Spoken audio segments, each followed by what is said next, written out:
Welcome to Real Learning with Real People, where we learn from authentic and remarkable people in order to enhance the lives of our listeners. I'm Ken King, and I truly appreciate you joining me to learn today.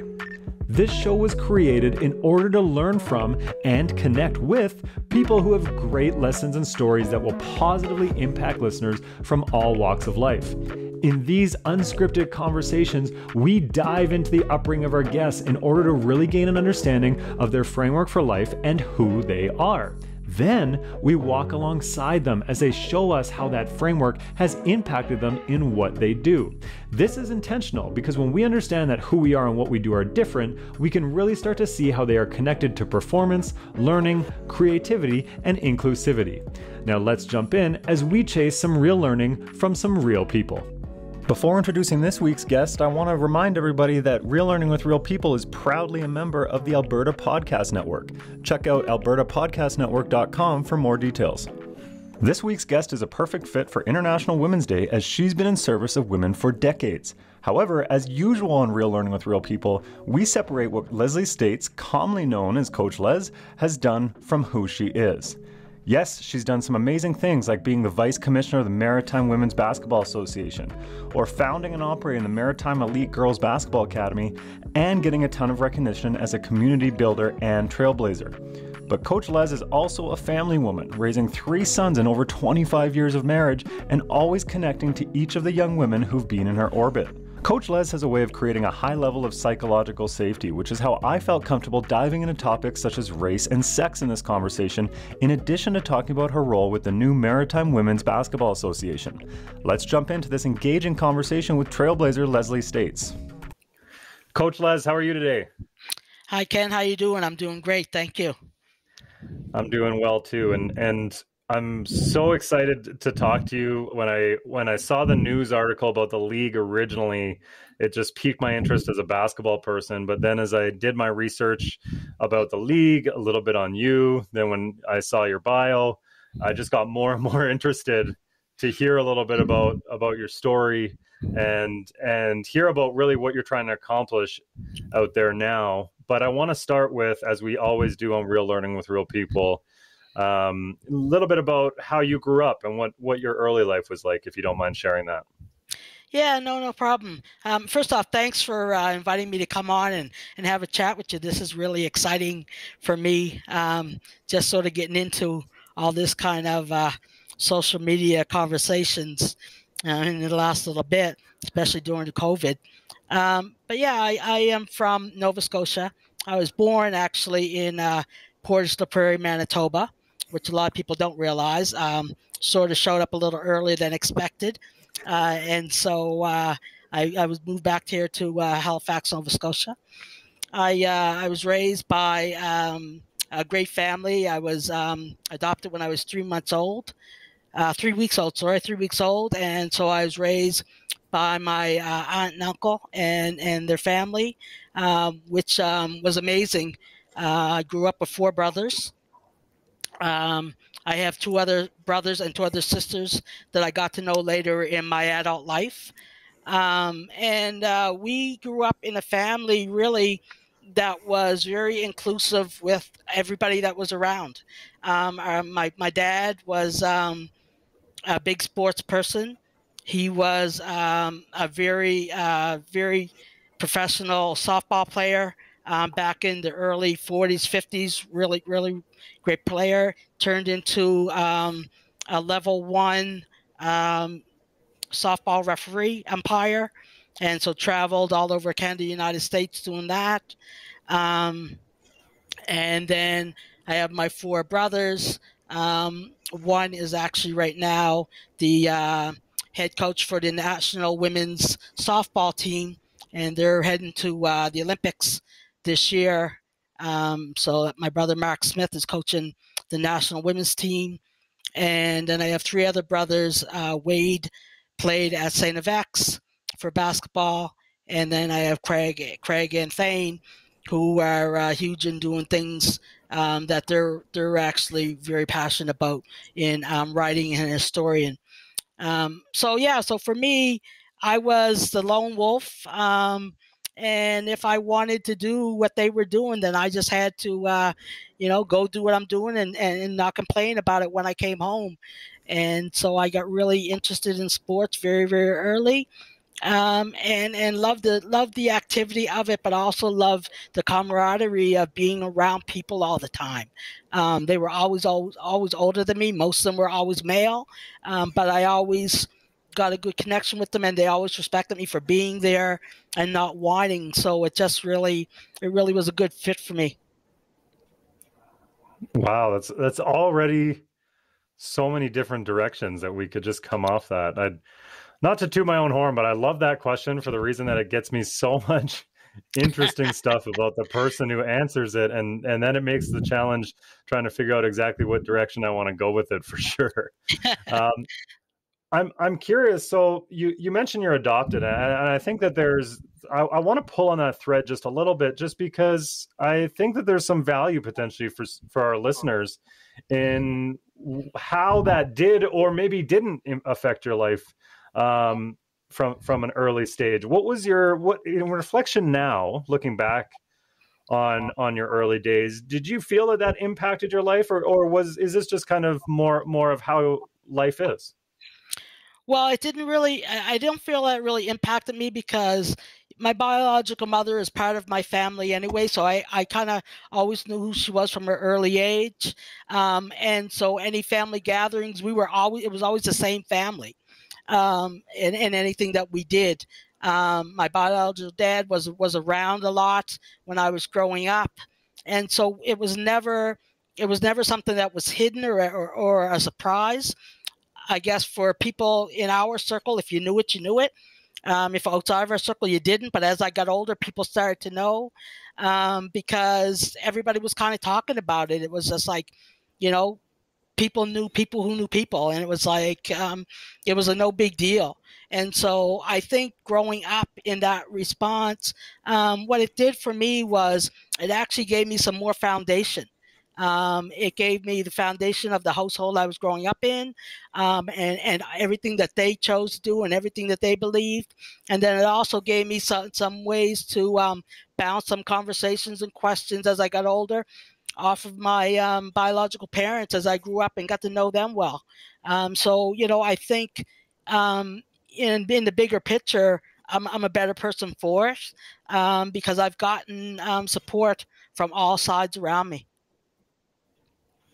That's a really, really great lens to view that through. And I appreciate so much the amount that you just shared and the detail that you shared, because what I really hear, and feel free to correct me and tell me that I'm putting thoughts or words in your mouth, but what I really hear from that is that your sense of community and your sense of family was really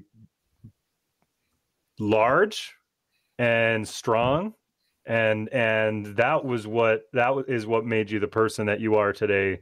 Is that fair to say? That's totally fair to say. And in the large part, I mean, that kind of resonates two ways, because my mom's family has 18 brothers and sisters. And so my family in itself is large. And so everybody that's included in the family sort of all has their own niche of what they do. And you can sort of go pick a little bit from everybody's brain and kind of help you out as you're going through life. And there was never an issue and ever a problem where I couldn't find somebody that I could connect with, to help me get through an issue, a problem, or help direct me in the right path. And so, with my mom having so many siblings, some of her younger siblings were barely old enough to be my aunts and uncles, and so it was really nice growing up with them, and having someone a little closer to your age that you felt kind of related to what you're talking about. Yeah, wow. I really like that, and I like the way you describe it too. I really, it makes me feel like I understand the family, or like I've met these people just based on the way that I can already imagine what some of those family dinners might have been like. Well, the get-togethers are definitely interesting and quite entertaining for sure. Yeah, yeah, I can imagine.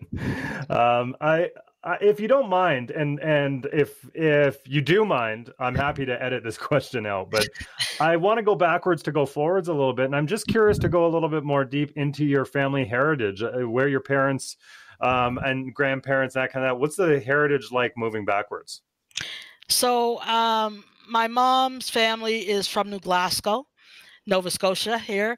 My biological dad's family is from Digby, so down Yarmouth County, Digby County. And also my adopted dad's family is from East Preston. So I have connections in three Black communities that have been in Nova Scotia for over 300 years. And we have a really rich heritage of people that have done and accomplished things in the past, people that are accomplishing things right now, and we have a great youth that is coming up that are going to accomplish great things moving forward. Awesome. And I'm going to ask you a broad and potentially challenging question, but I believe wholeheartedly that if people are going to have platforms like this, like I'm fortunate to share people's stories, that we really try and pull as much of that as we can for the benefit of others. So same rule applies. If you don't want to answer the question, then by all means, just let me know. But what does it mean to you to be a Black female? That's a great question, because I mean, for me, it was never something that I ever really noticed. It was just who I was. So as I got older, I guess when you're younger, maybe you might notice things. You might notice that, when you're playing with your friends at school, it's one thing, but then when you got home after school, you were never really invited to their homes or whatever. So, but we had a foundation in our home that we were very strong in who we were. We knew that everybody in our home and the people that came in our home and in our circle were all treated the same. Our home was basically considered the welcoming home in the community. So we had many people. We were kind of in the middle. Our pathway was kind of in the middle between, the housing, community housing projects and our high school. So going from there to our house, we were the midpoint. And so everybody would stop and, get their daily snack or have a chat or have a meal. And so we were just there for everybody. And so it never was a big thing for us at all to have intermingling with other people around us. But what I do know is that anytime I was around Black women, I felt very comfortable and very secure. The conversations as I got older, because when we were kids, you weren't allowed to be in on adult conversations like that. Just wasn't, it just wasn't a given. So as I got older and was able to sit in when some of my aunts were around or my mom's friends were around, and listening to the conversations of past experiences they had or experiences that they were dealing with at the time, I could feel their strength. I could feel their challenges. But I could also feel, their way of wanting to keep moving on and knowing that they had to keep fighting the fight. And so for me, it was something that I always thought was natural. And so I always felt strong in who I am. I believe in who I am. I believe in the fact that Black women have a voice. Most definitely in the last couple of years since the Obama administration, Black women have gotten more of a voice, and it's been more put out there in the public. And so that's a great thing, because now for the Black women that knew they had a voice but weren't sure how to use it, they now are learning how to use it. And we're actually being able now to really draw in the young Black women that are within our communities. And they're seeing the fact that, you know what, I really can be or do anything I want to. The first African American first lady was in the White House. The first African American and Asian vice president is now in the White House. We're seeing every day people within politics here in Canada that are being put into positions, and a lot more CEOs and, different things like that. So we're able to see that that's being available for our kids. It's just now really to the point where we're really having to find a way to make it really be consistent, because, the reality is that one person in a position is nice to see, but we need to make sure that the next generation coming up and the strong generation that's here right now understands that one person is actually your stepping stone, and there's more space and more room for you to go. Wow, that was a very well articulated response to that question. I appreciate that a lot.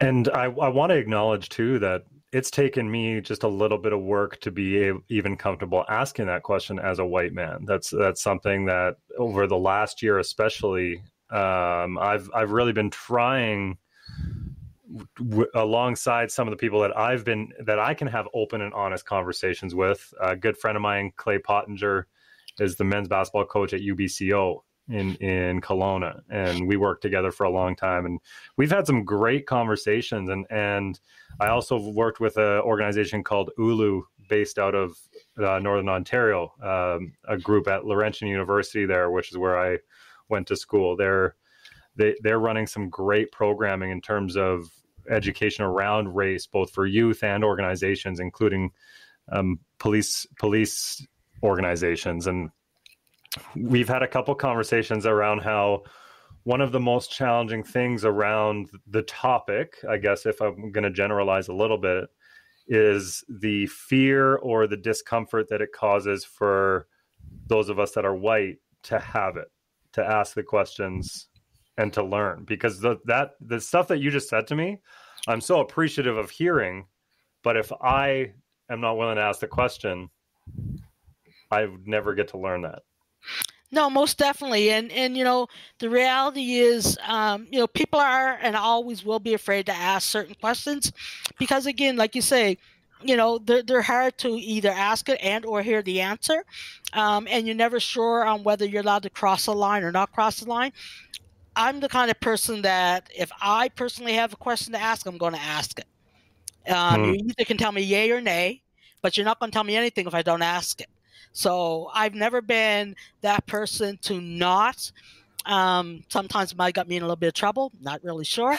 But at the same time, even sometimes when you get those no answers, it might be no, not now, but check in with me again in a couple months, where I might not even have gotten that answer if I didn't even ask the question. So I guess, in that respect, I always encourage, especially my sons, but also the young ladies that I work with my program here in Halifax, is don't be afraid to ask those questions, and be very clear on who you are. Right, be true to who you are, and have conversations. Be prepared for conversations that are going to make you and or the other person a little uncomfortable. Absolutely, and my follow up to that, and you mentioned your sons, is actually I asked a similar question to a couple different female guests that I've had on the show, and I believe one of them was Carly Clark from Ryerson, who I asked this question to, and I'm curious about your thoughts on this as well. And that, what do you hope to teach to young men based on your life experiences? First off, I just want to say I listened to your interview with Carly. Carly's from Halifax, and she attended Queen Elizabeth High School. I coached against Carly actually when she was at Queen Elizabeth High School. Did you beat her? No, they were a powerhouse back then. They really were. But yeah, I mean, for young men, I think really what you want them to know is they need to, from my point of view as a Black woman, they need to understand that their foundations are also built on the shoulders of their Black women. So their moms and their grandmoms, that's where their strength is coming from. Yes, they have their grandfathers and their fathers, I get that. But most of the child rearing and the raising comes down to the moms, for various reasons. And so my point to them would be, to really respect and appreciate everything that is a Black woman, because in today's society, and definitely in the societies in the past, it's been a struggle to be a Black woman and to still be successful. Not that it's any less of a success or a struggle for the Black men, because it's definitely on both sides. It's been extremely hard to get where we are today. But the Black woman has been held down and still is, when you look at it in a global perspective, and far as, and when you think about business and all that kind of thing, they're always, back behind somebody. So even in the Black man, they're behind the Black man. So understanding that their struggle is a daily thing, and it comes with a whole load in order to see what you see in front of you every day. So you have it as a mom, you have them as a child bearer, you have them as sometimes the breadwinner in the household, and so they're trying to juggle all kinds of balls in the air and still be who they are successfully out in the world. Yeah, and again, I'm just so I'm not, I feel like I'm using your responses to talk about how good my questions are, and that's not what I'm trying to do. I'm just so appreciative that the question is pulling the answer, and I'm so appreciative of the answer that you're giving me, because I honestly, coming into this call, I didn't even intend to talk about race. As we said before we came on, like, I don't really have a plan for any of these interviews, but as you've been talking, my curiosity is getting the better of me. And so I want to spend just another moment just on the idea that I want your thoughts on something that's been challenging me lately. And because you have this way about you that makes me feel very safe. And Glad to hear that. Thank you. I feel like I can ask this question on here. And one of the feelings that I've had that I know are not unique to me and that I don't want to have, but as we know, and we teach a lot in our work, your feelings aren't within your control. The feeling comes up, and then your response to those feelings is within your control. And so I've definitely been having feelings, as many other white people and many white males are having, and reacting to them poorly. Just of like, I think it might be fear. I realize the gravity of what I'm saying. I don't use that lightly, but I think, or maybe just a little bit of stress or something in that ballpark around, like, I guess the way that we're raised is almost like there's a pie, and I'm not saying this is correct. I'm just trying to put a concept to it. Almost like there's a pie, and we're losing some. There's less and less of it for us as we continue to share. Which my true feeling is that that's what I want. But I really think it's important to talk about the fact that we're going to have these feelings of just like, how do I pull you in? And I think I talked about this, alluded to this with Carly as well. Like, how can we continue to understand that because things are changing, there's discomfort. That's the word that I'm looking for. A discomfort with the fact that there's opportunities being given to many people, and there's many people being lifted up, as there should be.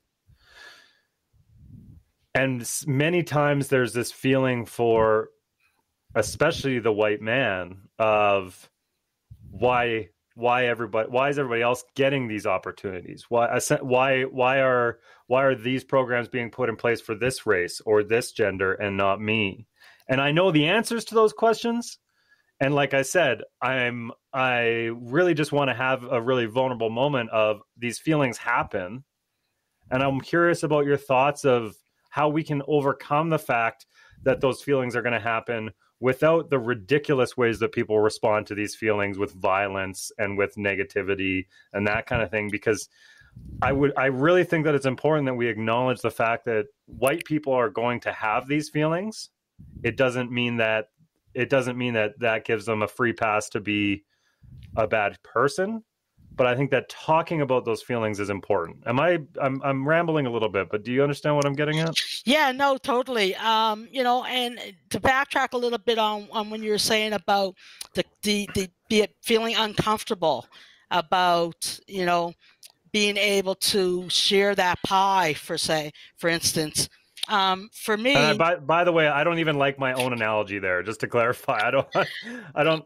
There's not one pie. I think that was a poor, that was a no, poor analogy. you know what, that actually is a pretty good one that I think, because for me, in my household and growing up, everybody ate from the same pie dish. That's just the way we were raised, right? And if there was any left over, we gave it to somebody else. And we had 7 people in our house, but if there was ever anything left over, it went to somebody who needed it. So, you know, because people are raised in different households and they have different beliefs, there's nothing wrong with that. Like, that's the way the world goes. Everybody can't be the same. It's not a cookie cutter world. The problem I find, or I guess not problem, but the issue I take, I guess, would be the fact that adults are welcome to whatever thoughts they want to have, as long as they don't become violent and or belligerent towards anyone for any reason, whether it's your race, your sex, your religion, whatever. My issue becomes, and very, very strongly, when they pass that on to children. Because there is not one child in this world ever born in the past or born in the future that is born racist or sexist or whatever. They are all taught that. So my issue becomes the parent that believes that they have the right to change this child from what could be a very good person into what will ultimately become not a great person. So, and I interact with teenagers and children all the time, predominantly young ladies.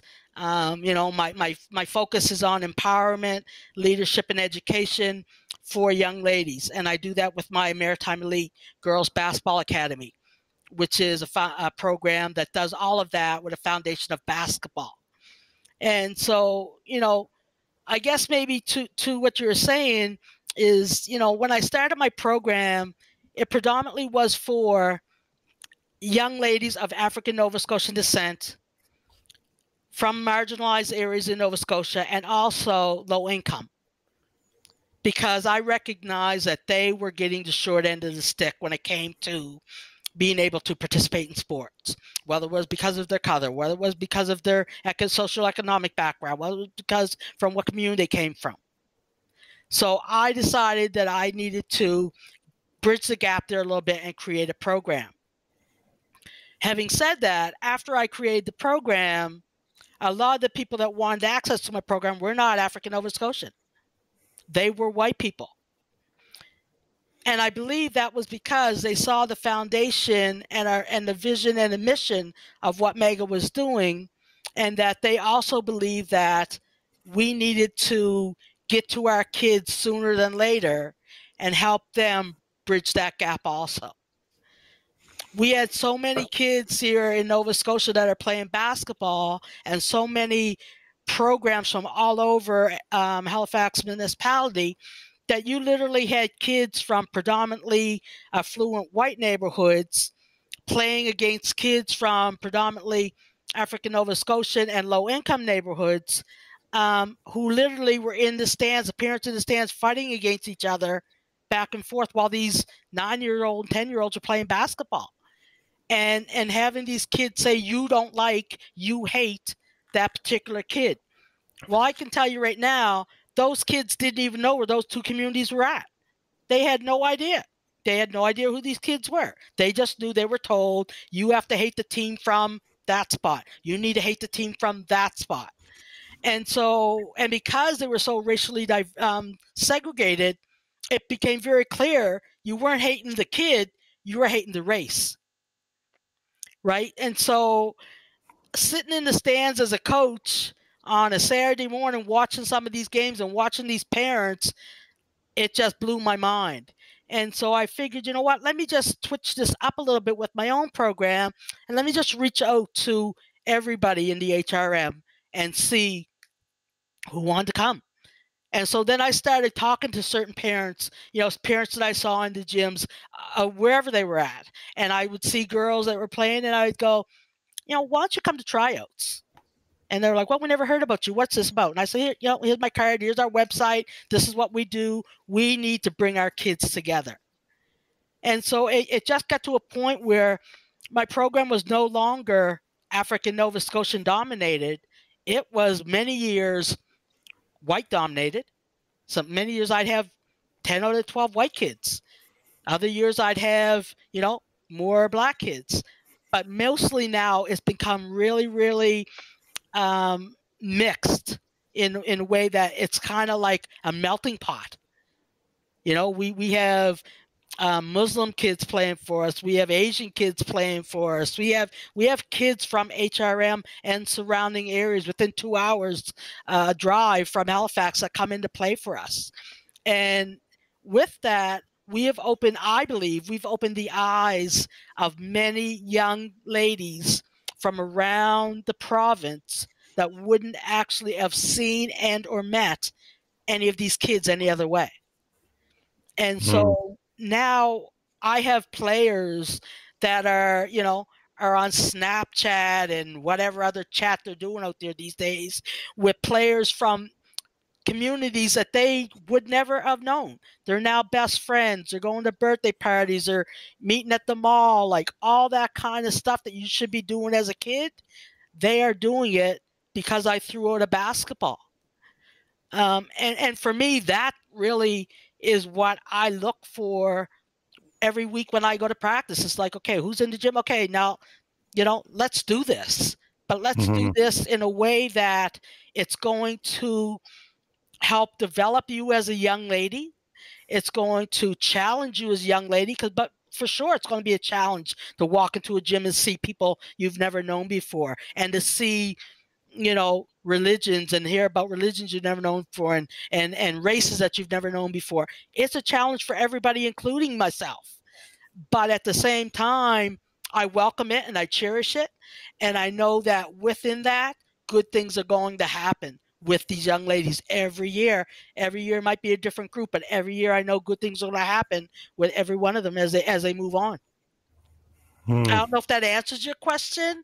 But I think it does. And what I'm hearing, and I'll get you to confirm, is the thing that I thought of as you were talking about that kind of puts what you're saying into just a quick summary is the idea of what we know and what we feel are two separate things. And when kids are being taught certain things, that's really just what they're feeling based on the vibes that they're learning from the adults around them. And you use the example parents, and I would say there's some other influences in there as well that can definitely come in there. Because as I talk about the fact that I've had some of these feelings where it's just like a little bit of that discomfort, I think that actually comes a little bit more just being raised in a predominantly white community more than anything. Most definitely. And I don't know if you've read. I don't know if you've read. Now I'm trying to remember the title. I'll pull it out here in a second. But in some of the reading I've done, admittedly too late, just since George Floyd and some of the more recent events, I've really come that much more to view it as all white people are racist. But part of the problem with that is that the term racist isn't nearly as dark and negative overall as acting and carrying out acts of racism. No, that's not true.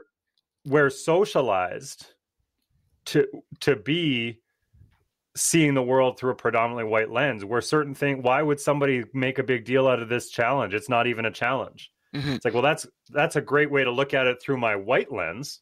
Sure. But I'm only looking at that way because of the whiteness that I grew up in.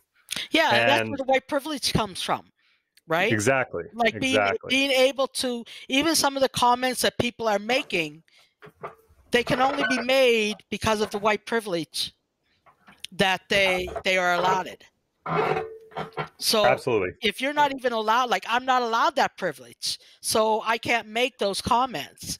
But Yeah. because being a white male, which kind of is a double whammy for you, because you get that extra up to say what you want to say. And I would agree with you full-heartedly. In your community has a huge impact on how you're raised, and how you feel. I mean, my community, I am my community. I've lived in my community all my life. I've gone from 3 different streets, and I haven't gone from outside of my boundaries. And I've done that on purpose, because the connection to the community is real.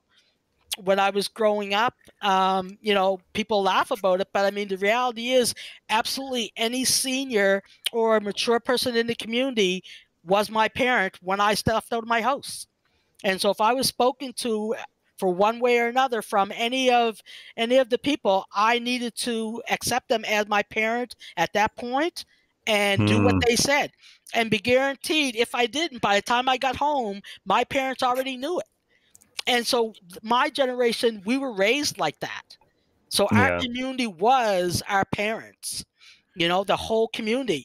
Now it's a little different, but it's still the fact that there's probably 90% of the kids in my community that if I don't know their exact name, I can tell you whose family they're from. And so I have a connection to, if someone is not acting properly, if someone is acting very properly, and I want to acknowledge that, if someone is Yeah. injured, whatever. Our community is based on that premise that it takes a village. And so, rightfully or wrongfully, on however you look at it, our village is definitely in our blood and in our bones, and it definitely impacts on how you think as you grow, daily. I want to take a quick break to acknowledge one of the many groups that's helping make real learning with real people possible.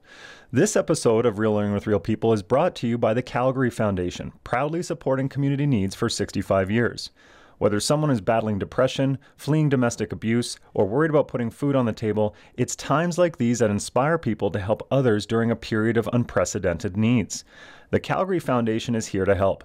Through the generous support of donors, the Foundation offers a wide range of funding opportunities for organizations who share a common goal of building a healthy, giving, caring, and resilient community, one where everyone thrives. If you're a part of a registered charity looking for a grant, discover a wealth of resources at calgaryfoundation.org and learn more about the Calgary Foundation on their Facebook, Twitter, Instagram, and YouTube channel. Now back to this conversation with Coach Lezlie States. Yeah.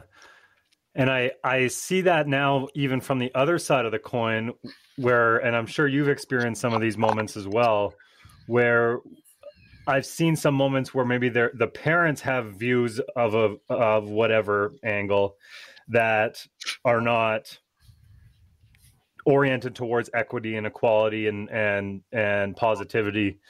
And the children go through this really interesting and kind of beautiful, even though it's sad for where they started, but kind of beautiful transition of the children go from feeling the same as their parents because that's what they're hearing all the time, to getting involved in a program like yours or any of the other programs where they start to see a little bit more of that equality and equity in place and inclusion and diversity. And then they know more than their parents about those things. And now they don't just feel what their parents feel. They get the autonomy of knowing that what their parents feel is incorrect. And they have now, like, the pattern, the cycle is broken. That's exactly what's happening, and I see it all the time with my young players, and that's not to say that I've dealt with a lot of parents that have been totally against what we're saying or how we're saying it, because the reality is, I think if a lot of parents did, they probably wouldn't have put their girls in my program. Like that's just a beginning stepping stone. They had to have at least a little bit believed in our process and our mission and our vision, or else they would have went somewhere else. So the fact, but having said that, I do see the growth and the joy in some of the girls when they experience something different for the first time. And a lot of that happens, which is one of the big reasons why I hate COVID. A lot of that happens on our road trips. Like kids just come so much out of their shell when you put them in a hotel room with a couple other kids they don't know. And they've got to stay there for they got a room with them for 72 hours. And we challenge them, like for the next hour, you guys going to stay in your hotel room and you can't come out until you know 3 things different about your teammates. And each of you can't know the same 3 things. You have to say 3 different things. So now everybody knows 9 new things about each other. Right. And so we have conversations. So, we've had, I'm in the inner city. I'm located in the inner city of Halifax, and we've had kids on our teams that have a farm in Spring Hill, 2 hours away. So now our kids are learning about farming. What kid in North End Halifax is going to learn about farming? Not many, but you know what? Now they want to go to the farm and ride the horse. That just simple things. Things that you really wouldn't think mean anything, all of a sudden become to mean something because it means something to my teammate. That was did you take that from, that was so eloquently put. Not that you're not capable of it, but that I'm trying to fit, like, was that Gandhi or something? That was an unbelievable line. These things for me that I am saying now are literally things that I have experienced with my young ladies that I have in my program. I can tell you I'm not the person I am today without Mwba. Those young ladies have taught me so much about who I am, who I want to be going forward, who I was in the past, and how I can make that better. And what's good about me that I want to keep, because everybody, I believe, has to take a look at themselves and be willing to make changes where they need to be made. It's not easy sometimes, but I think when you be real to yourself and truthful to yourself on who you are, then you have no choice but to be truthful to the people you're dealing with. I can't, in good conscience, not take a look at myself and try to be the best person I can be, and then turn around to my girls and tell them I want you to be the best person you can be. It just doesn't make any sense to me. So if I want them to be the best that they can be in school, out of school, think of your careers. What are we going to do next? How are we going to help a teammate that's struggling right now? If I want to teach them, help them figure out all of that, then I've got to be able to step back and go, okay, this is what I need to do in order to help them do what they need to do.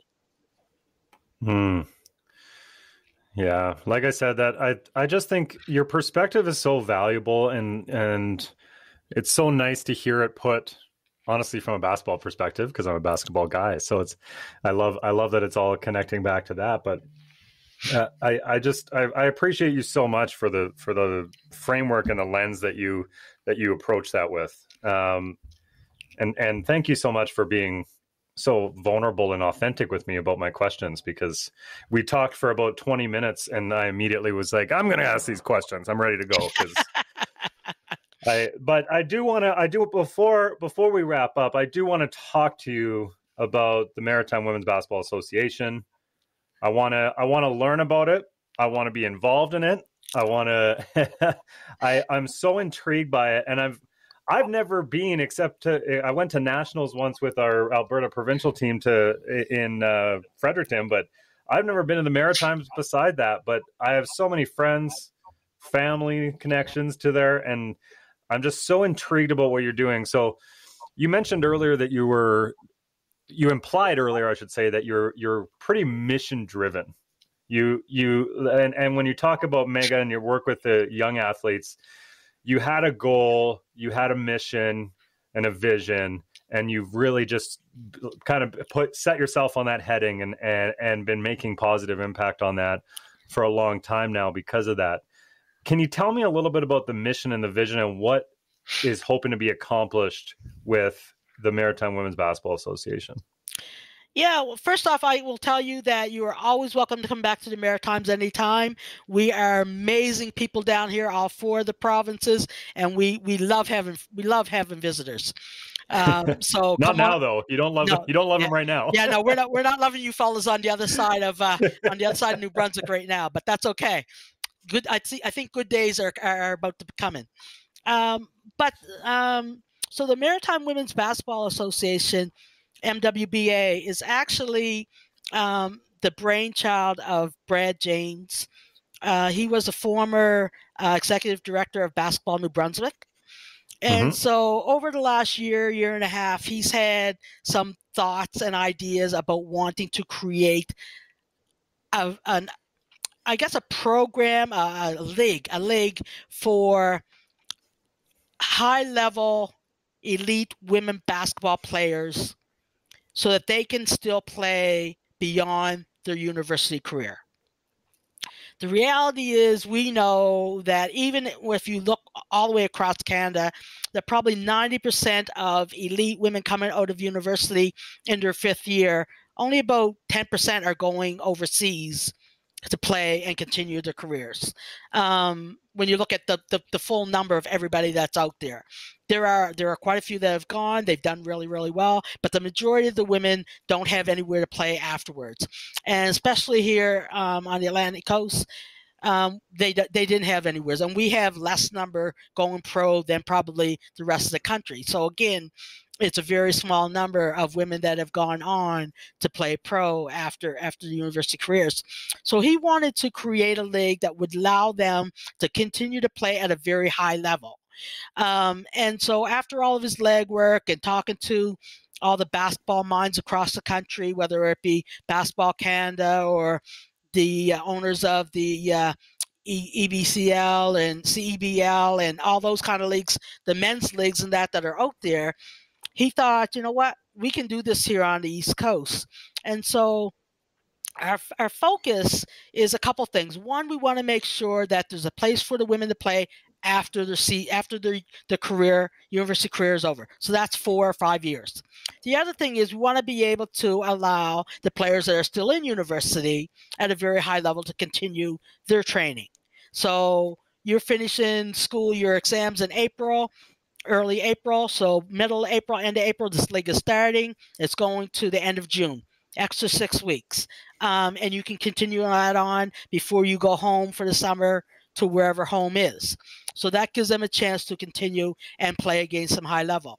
It gives them the chance for the professional players that have gone overseas to come back home, and they can also play in the league. So that, again, gives some extra competition to everybody that's playing. And so we want to be able to offer this to all women and support all women with the MWBA that are invested in women in basketball. So that is coaching, that is referees, that is players. And we want to be able to offer that with a comfort zone of everyone that identifies as being a woman.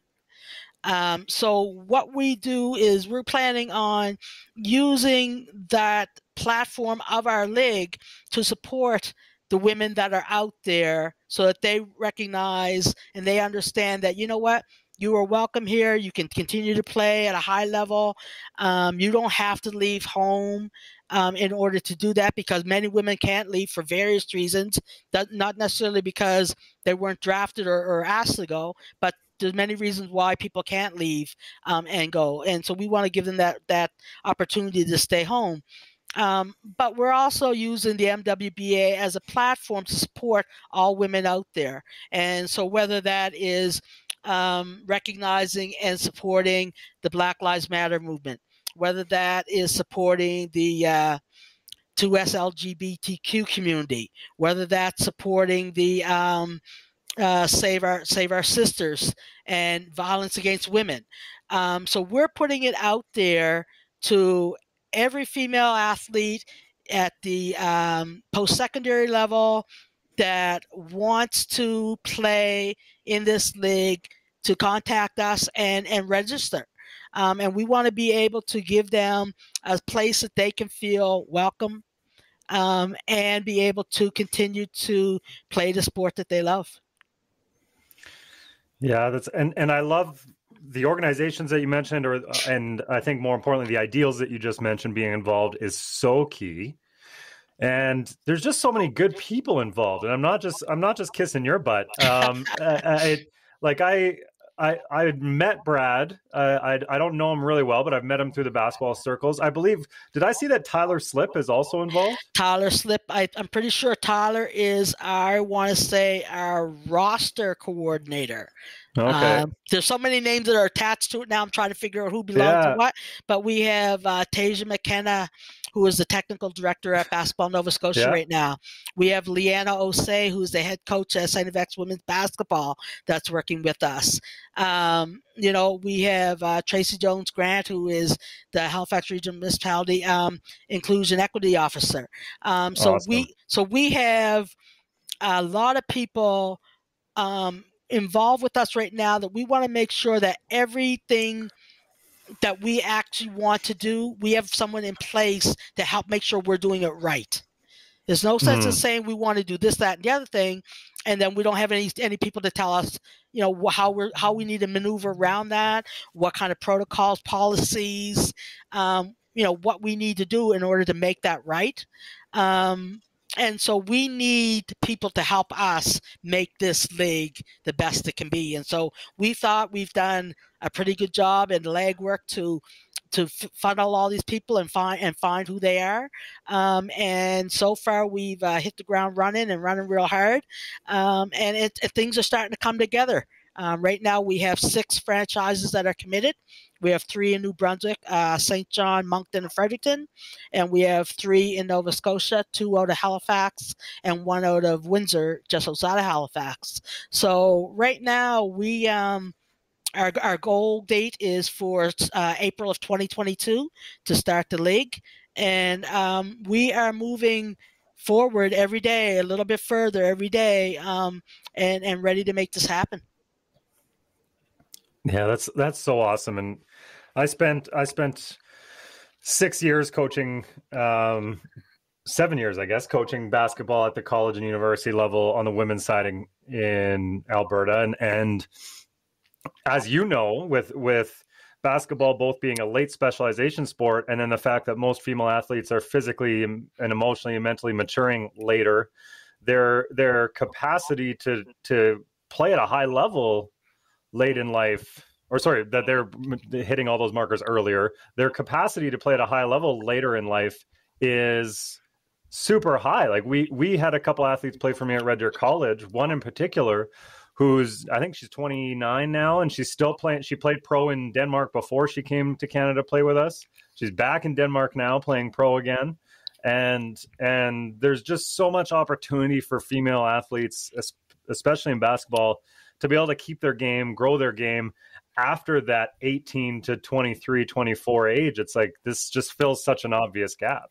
And that's what wasn't here in Atlantic Canada. We didn't have that availability. I know there's so many other leagues across the country and Ontario and Quebec that gave them that chance to do that. That wasn't here. And good on Brad for recognizing that and wanting to close that gap, because this is going to give many women the opportunity to continue to grow their game and keep themselves playing at a very high level. We've have on our website the mwba.ca, we actually have a player interest form on there, and players can go on and register for wanting to be involved in the league. And some of the questions are, kind of what university did you play at, what accolades, what year. And we've got some women that are on there, like you say, that are mid-30s. That are like, oh yeah, I want back. Like I want, where was this 10 years ago? And some of them are joking. They're like, well, geez, coach, I haven't picked up a ball and I'm like, that's why we're giving you 14 months in advance. We launched it. We launched this on purpose for you fellas. Time to tie up those sneakers and get yourselves back in shape. And they're excited. They're really excited to be able to have this opportunity. So I'm really grateful to have the opportunity to be a part of this, and the team that we've pulled together. I'm blessed, and I think that we have good things that are going to come out of this. Oh, I love that. I think I'm excited to see it grow, and I can't wait for the opportunity to have finally arrived for those women. And I would imagine that as it continues to grow, it's going to tug at the heartstrings of some women across the country. Like the senior women's rec league here in Calgary has some serious talent in it from Victoria and Calgary and those kind of schools, Lethbridge women who played for a long time and are still in unbelievable shape. And I can only imagine that they're going to start watching this come out and either want the same thing out here or be looking for job opportunities that can help take them out to the Maritime. So I would imagine that there, all joking aside, like you draw something like that and you grow something like that, the economic benefit to the region, there's opportunity there as well, for sure, which I think is really cool. Well, I mean, the reality is the league is starting off as an amateur league. And so it's just like, who's out there, who wants to play, let's get a feel and see what it is. We have no idea where this is going, but we're thinking big as we're looking down the road. And so, yeah, I mean, like I said, Brad has talked to people out west, and they've touched base with people, and yeah, the buzz is out there now that this league is happening. And what it does or what it looks like or what shape it takes later on, I don't know. But we've had some conversations with some people that are basketball people and basketball minds, and they're like, that's really interesting now. So it's piqued their interest, and so we're excited to see. And daily, Tasia and I and Brad are receiving messages and phone calls from people talking about, how can I get involved? What can I do? I don't play anymore, but, or I don't play at all, but, so everybody kind of wants in on the ground level, because I think people see that this is definitely a historic moment for the Maritimes, for one thing. But also I think people are recognizing that this could be something really worth being a part of moving forward. Yeah, that's amazing. So I'm kind of reflecting on our conversation, which has quite the gamut of topics in it. And I have other stuff that I could talk about, but I appreciate you so much for coming on today. And I want to make sure that I get the website for the MWBA right. So I believe it's the mwba.ca. Yes. All right. And are there social media handles for that as well? Yeah, you can also find them on Twitter, and it's at @the_MWBA. And then also they're on Instagram at the MWBA. Awesome. And I wanted to clarify, just for your sake, the book I was referencing earlier was White Fragility. Okay, yeah. Which is the book that has really had me step back and reflect on quite a bit. So I like to plug that whenever I can for other white people and anybody to read, but it just shifted my lens so much and I'm grateful to that book. So I wanted to make sure that was in the episode because it puts a bit of a bow on our conversation. Yeah, no, I mean, I appreciate, and the reality is too, is I appreciate the fact that you were able to be vulnerable and ask those questions, because there's a lot of people, I believe there are a lot of people out there that want to ask those questions and be in on the conversation, and they have no idea where to start.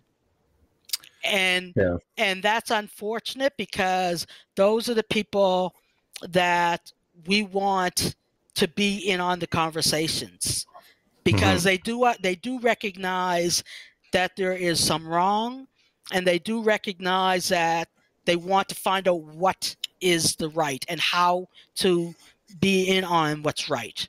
But they're for whatever reason, they're caught up on how to go about asking the questions. And my answer is just ask it. Another quick break here to tell you that this episode is brought to you in part by Park Power, your friendly local utilities provider in Alberta, offering internet, electricity, and natural gas with low rates, awesome service, and profit sharing with local charities. In Alberta, you get to choose who you buy your internet, electricity, and natural gas from. If you choose Park Power, you're choosing a positive local business. Plus, Park Power shares its profits with local not-for-profits that are working to make a difference for their community. Shopping local is very important to Park Power's owner, Chris Kozowski, and we love local here at the Alberta Podcast Network, so it's a great fit. Learn more at parkpower.ca. Now back to our conversation. Yeah, that's...